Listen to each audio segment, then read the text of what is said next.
technologijos galėtų būti efektyviai išnaudojamas versle ir padidinti konkurencinį pranašumą. Dažnai tenka girdėti, kad socialinės technologijos tai yra laiko švaistymas ir jokios tiesioginės naudos verslui jas negali padaryti. Aš norėčiau pateikti keletą argumentų, kurie paneigtų šios vyraujančius mitus. Social Bakers tyrimai rodo, kad daugiau negu 1 milijonas lietuvių naudojasi Facebook. Taip pat mes naudojamės kitais socialiniais tinklais, tokiais kaip Twitter, Google+, LinkedIn, bendravim per Skype ir kitus komunikacijos tinklus. Žinoma, kad aktyviausiais yra jaunimas, bet iš savo patirties galiu pasakyti, kad tuos tinklus naudojam ne tik laisvalaikiu ar bendravimui.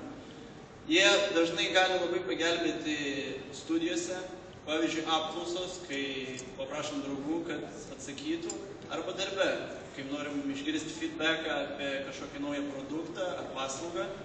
Ir tai yra bendradarbiavimas. Tai tampa įpročiu ir dažniausiai tai yra tarp jaunimo. Teko girdėti, kad kai kurios studentų organizacijos jau naudojasi sprendimais paremtais socialinėmis technologijomis. Tai rodo, kad yra ugdomi jų gebėjimai, socialinės tinkluose įgautus įgūdžius naudoti profesinėje veikloje. Taigi matau puikią terpę verslui, ieškančiam kaip efektyviau dirbti, pasitelkiant socialinės technologijas. Norėčiau visiems čia surinkus užduoti klausimą.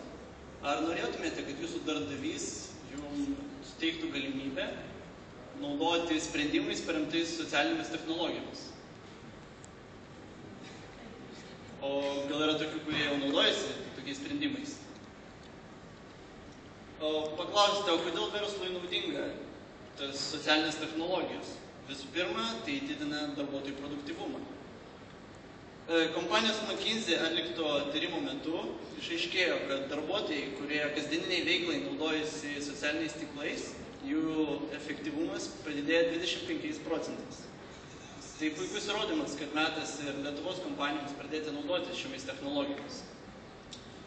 Antra, socialinės technologijos gali būt naudojamas ne tik įmonės viduje, bet ir bendravimui su klientais. Tokiu atveju yra sukuriama virtuali erdvė lanksčiam bendradarbiavimui. Trečia, jeigu dirbame vienoje erdvėje, galime išmatuoti kiekvieno darbuotojo indėlį. Ir galiausiai, tai visai nėra brangu.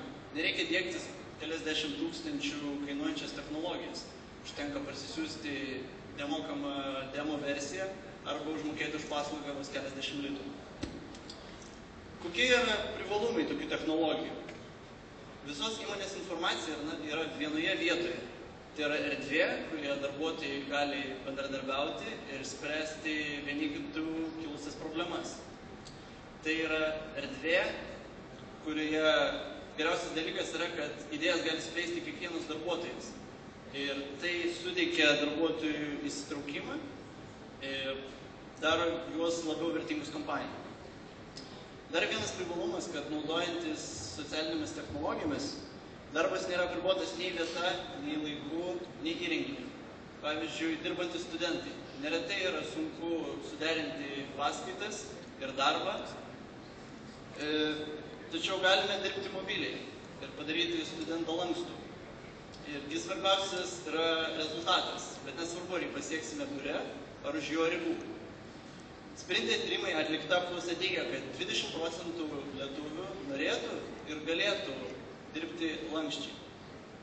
Ir šie rezultatai patvirtina, kad darbdaviai turėtų atkreipti dėmesį į tai ir suteikti galimybę jauniems darbuotojams dirbti efektyviai. Sprendimų jau yra, belieka juos pamatyti ir pasiryžti pokyčiams. Ir svarbiausia, kad darbdaviai suteiktų progą jauniems darbuotojams dirbti taip, kaip jiems yra patogu ir kaip jie pratę dirbti. Tokiu atveju jie bus labiau naudingi firmai ir patys geriau jausis savo darbo vietoje.